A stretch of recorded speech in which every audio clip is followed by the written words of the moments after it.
আপনি দেখবেন, আপনি যখন বাজারে যাবেন দেখবেন যে মিষ্টির দাম ঠিকই আছে, মিষ্টির দাম দিনকে দিন বাড়তেছে। কোনো দোকানে মিষ্টির দাম কমে না, কিন্তু দুধের দাম কমে কেন? এই জন্য হচ্ছে গরু পালতে হলে আপনি অবশ্যই স্মার্টলি পালতে হবে। মানে আপনি আপনার গরুর জন্য খাবার কেনার জন্য যে পরিমাণ টাকা দরকার ওই পরিমাণ দুধ বিক্রি করবেন। যদি আপনি মনে করেন যে ওই যে শুধু দুধ বিক্রি করেই আপনি ফার্ম পরিচালনা করবেন, তাহলে আপনি... আসসালামু আলাইকুম।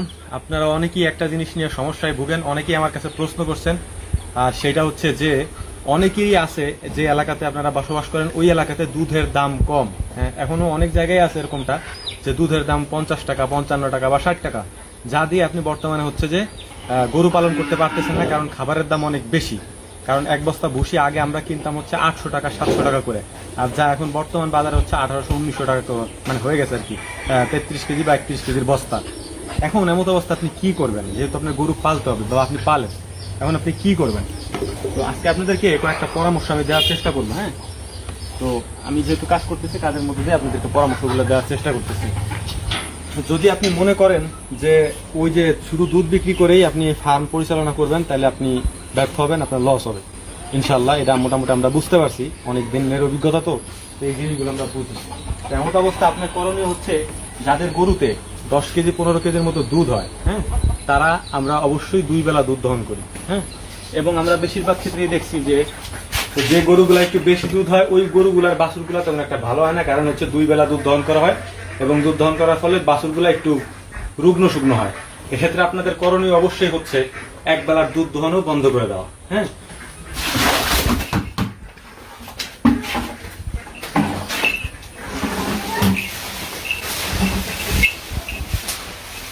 যখন আপনি দেখবেন যে আপনার এলাকাতে গরুর দুধের দাম কম, তখন অবশ্যই আপনাকে বাছুরের দিকে মনোযোগী হইতে হবে। হ্যাঁ, দেখবেন যে গরুর দাম দুধের দাম কম, তখন আপনি বাছুরের দিকে মনোযোগী হবেন।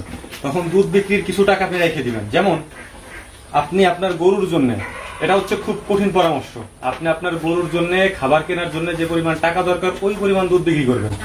এর বাইরে যে দুধ থাকবে ওগুলো আপনি বাছুরে খাওয়াই দিবেন।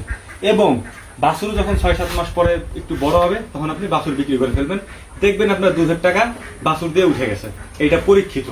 হ্যাঁ, এটা হচ্ছে পরীক্ষিত একটা জিনিস। আপনি যখন এই কাজটা করবেন, দুধের টাকা বিক্রি হবে না করে বাছুরে খাওয়াবেন, বাছুর তাজা মোটা হবে। আপনি বাছুর যখন খাবার শুরু করবে তার আগেই আপনি বাছুর বিক্রি করে দেবেন, দেখবেন যে আপনার দুধের টাকা উঠে গেছে, এবং খুব ভালোভাবে উঠছে।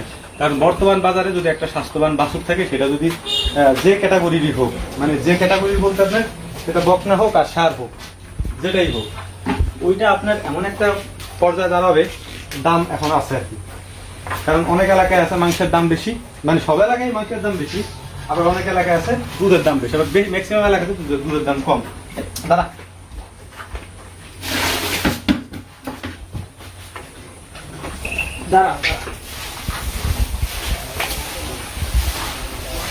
এই জন্য মূল পরামর্শটা এটাই আপনাদের জন্য। চেষ্টা করবেন যে দুধ বিক্রির টাকা দিয়ে যতটুকু সম্ভব গরুর খাবার কেনার চেষ্টা করবেন, আর বাকি যে দুধটুক থাকবে সেটা আপনারা বাছুরে খাওয়াই দিবেন, এবং বাছুরের হৃষ্টপুষ্ট করবেন, যাতে করে বাছুর বিক্রির টাকা দিয়ে আপনি দুধের টাকা পোষায় নিতে পারেন। কারণ এখন বর্তমানে দুধের মানে আপনার মাংসের দাম বেশি সব জায়গায়, দুধের দাম হয়তো কোথাও কোথাও কম, 50-60 টাকা এখনো আছে। তো এক্ষেত্রে এটা একটা সিন্ডিকেট। হ্যাঁ, আপনাদের উদ্দেশ্যে আমি এটা বলে রাখি, এটা একটা সিন্ডিকেট।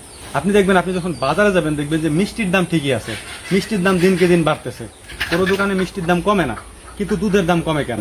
এটা একটা সিন্ডিকেট। কারণ আপনি যখন একজন খামারি হবেন, বড় খামারি হবেন, তখন দেখবেন যে আপনাকে ওরা জিম্মি করে ফেলবে। হ্যাঁ, আপনি দুধ দিবেন অনেক বড় বড় দোকানগুলোতে দিবেন, ওরা বলবে যে আমি নিবো না, তুমি কি করবো, অত তুমি বিক্রি করো যে। এখন আপনি একজন মনে করেন যে সম্মানী মানুষ, খামার করেন, আপনার পক্ষে সম্ভব না বাজারে, খোলা বাজারে যে দুধ বিক্রি করা। খোলা বাজারে দুধের দাম বেশি। যখন আপনি কোনো জায়গায় রোজ দিবেন, মানে একবারে যে কোনো দোকানে দিবেন, তখনই আপনার সাথে ওরা এই সিন্ডিকেটের কাজটা করবে। মানে আপনার তখন জিম্মি করবে যে আপনি দিলে দেন, না দিলে না দেন। মানে হচ্ছে আপনার থেকে জোর করেই এক পর্যায়ে নেওয়া হবে। কারণ তো বুঝতেছেন, কারণ আপনি এত দুধ, আপনি মনে করেন 50 কেজি দুধ হয়, কারণ 50 কেজি দুধকে আপনি খোলা বাজারে বিক্রি করতে পারবেন? বসে হাতে কেটে বিক্রি করতে পারবেন? এটা সম্ভব না। যে কারণে হচ্ছে মানুষ ওরা জিম্মি করে। আর এই জিম্মি থেকে যদি আপনি বের হইতে চান, তাহলে অবশ্যই আপনাকে এই পরামর্শ, মানে এই পন্থা অবলম্বন করতে হবে। গাভীকে পর্যাপ্ত পরিমাণে খাবার দেওয়ার যে টাকা আপনার দরকার, ওই টাকার বাইরে আপনি আর গাভীর থেকে দুধ দোয়াবেন না, আপনি বাছুরে খাওয়াবেন, বাছুরে হৃষ্টপুষ্ট করবেন, এবং বাছুর 8-9 মাস পরে বিক্রি করে দেবেন। দেখবেন যে বাছুর খাবার গ্রহণ করার আগেই, বাছুরকে বাড়তি খাবার দেওয়ার আগেই বাছুর যখন বিক্রি করে দিবেন আপনি, তখন আপনার ওই দুধের টাকা সুদে আসলে মানে কথার কথা আর কি উঠে আসবে আপনার থেকে। এটা হচ্ছে আপনাদের জন্য খুব গুরুত্বপূর্ণ একটা পরামর্শ। এই সমস্যায় মোটামুটি সব জায়গার লোকই ভোগে, কারণ বর্তমানে খাবারের দাম অনেক বেশি, মানুষ এটা বুঝে না। এই জন্য হচ্ছে গরু পালতে হলে আপনার অবশ্যই স্মার্টলি পালতে হবে, মানে আপনার বুঝতে হবে, পালস বোঝা লাগবে। কারণ হচ্ছে যে বাজার যদি আপনি না বুঝেন, সেক্ষেত্রে আপনার একটা লসে পড়বেন আপনি। অবশ্যই আপনার এক্ষেত্রে বাজার বুঝতে হবে। হ্যাঁ, মানে বাজারে আপনার কোনটার চাহিদা বেশি, দুধের চাহিদা বেশি না মাংসের চাহিদা বেশি? যদি দুধের চাহিদা বেশি হয় তাহলে আপনি দুধ উৎপাদন করবেন, আর যদি মাংসের চাহিদা বেশি হয় তাহলে আপনি মাংস উৎপাদন করবেন। তো এটাই হচ্ছে আপনাদের জন্য পরামর্শ। আসসালামু আলাইকুম।